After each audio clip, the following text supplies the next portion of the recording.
Anyone who has never made a mistake has never tried anything new. Albert Einstein.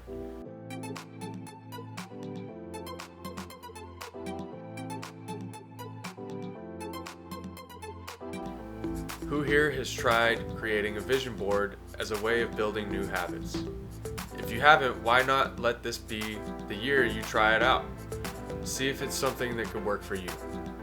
We've been doing vision boards for the past few years. When we first went about it, we started out by writing down the goals we wanted to accomplish in that year, typing it out on a Word document in hopes that it would help us stay on track. Unfortunately, as the saying goes, out of sight, out of mind is a real thing. That method worked for a few weeks but eventually fell off. Being visual people, we wanted to create a vision board that we could hang on the wall, using pictures of ourselves reaching these goals as if they had already happened. This ended up being the method that worked best for us. Seeing it every day allows you to stay on track on the days you come home feeling tired and unmotivated. But to live in a perfect world and be able to start the new year on January 1st ready to kick ass. No worries or life struggles there to get in the way of achieving your goals. I mean, if this were the case, we would all likely be able to keep up with our New Year's resolutions, no problem. Am I right? Unfortunately, that's not quite how life works, at least not in our experience. You see, we were faced with responsibilities, marriage, family, friends, illness, birthday parties, weddings, funerals, just to name a few. We're constantly having to shift our focus, prioritizing what needs to be done at that moment. Before we know it, we've fallen off course, forget about our goals, and find ourselves doing the old habits we had every intention of breaking that year.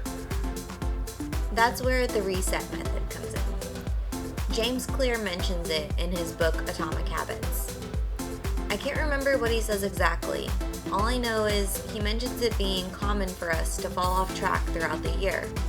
It's realizing that we fell off track and resetting when we do that's the hard part. It's natural for us to stick with old habits and avoid any change we're trying to make because, quite honestly, it makes us feel uncomfortable. At least it does for us.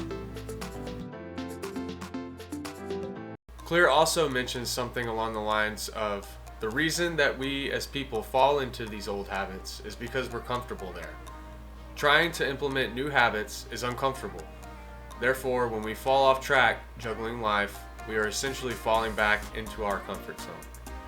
We like comfort. The problem with that is, if we remain in our comfort zone for too long, we get stuck there. We quit growing. We've lost focus on pursuing our goals. Try not to beat yourself up about it though. We've all been there. Just hit that reset button. Realize that life happened and you lost focus. All you can do is reset and move forward. Mind you, no one is perfect here. We're all on our own journeys, experiencing different obstacles. It's how we choose to handle these obstacles that makes the difference. Do we give up when times get tough and say better luck next year? Or do we face the resistance and keep going? It's time to face it.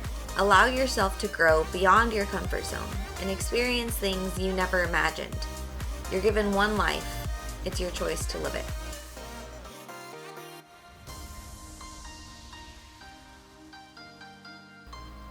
That brings us to today. We've now had to reset what feels like 100 times since the new year has started. I'm exaggerating, but it really does feel like that sometimes. Life has been throwing some curveballs, and this year's been a bit of a struggle to stay on task. The takeaway is acknowledging the fact that life happens and we need to get back on track. We need to reset, and we thought it'd be fun to share with you how we do it. Disclaimer, neither of us are perfect at this by any means. These are just practices that we've fallen back on over the last few years to help us stay motivated and remain on task. For example, the holidays just passed and we may have let things get way out of hand. Pie, dough,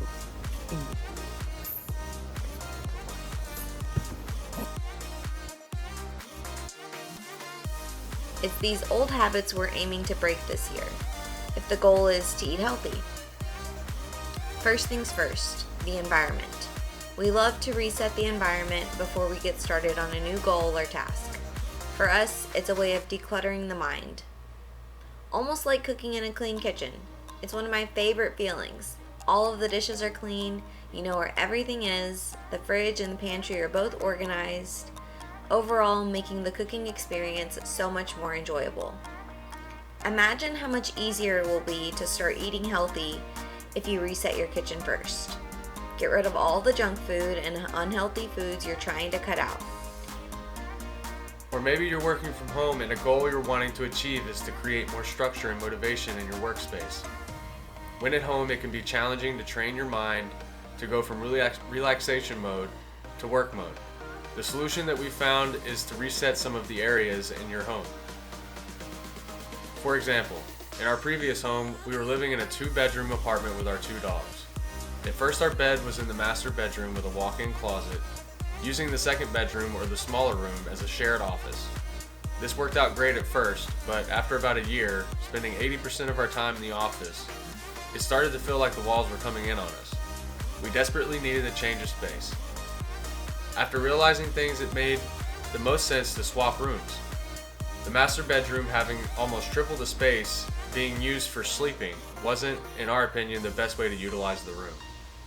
Check out the before and after pictures. The walk-in closet was big enough to turn into our little nook. It made a world of a difference to create a more open workspace.